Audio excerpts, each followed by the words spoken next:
अमरावती शहर में हुई एक गंभीर लूट की वारदात का शहर अपराध शाखा ने महज 8 घंटे में खुलासा करते हुए 2 आरोपियों को गिरफ्तार कर लिया है और लूट का माल भी बरामद किया है।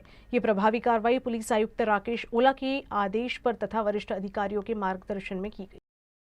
कोल्हापुरी गेट पुलिस स्टेशन में दर्ज शिकायत के अनुसार सुनील पवार भातकुली रोड स्थित नीलकंठ स्कूल के पास पानी लेने के लिए रुके थे। इसी दौरान 2 अज्ञात व्यक्तियों ने शराब की बोतल तोड़कर उन्हें धमकाया और उनके गले से सोने की चेन और 2 सोने की अंगूठियां और नकदी राशि इस तरह कुल 1,49,000 रुपए का माल जबरन छीनकर फरार हो गए। इस मामले में कोल्हापुरी गेट पुलिस स्टेशन में अपराध दर्ज किया गया।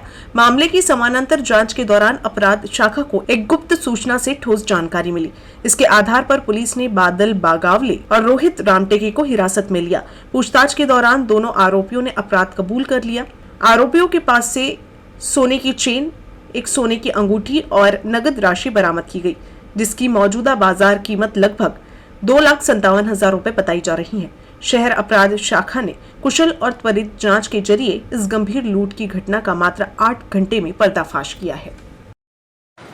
काल दिनांक 17/12/2025 रोजी अमरावती शहर आयुक्तालय हद्दीतील पोस्टे कोल्हापुरी गेट हद्दीमध्ये रात्री 9:30 वाजेच्या सुमारास एक CRPFचे जवान सुनील सहदेवराव पवार राहणार बोरज तालुका चांदूर बाजार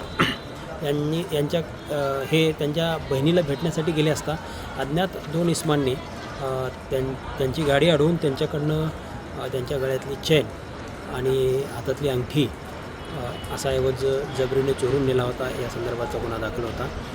गुन्हे शाखेच्या पथकाने अवघ्या 8 तासात सदरचा हा गंभीर गुन्हा अतिशय कौशल्याचा वापर करून उघडकीस आणलेला आहे। दोन्ही आरोपीला अटक करून जो मुद्देमाल गेलेला होता तो मुद्देमाल हस्तगत केलेला आहे।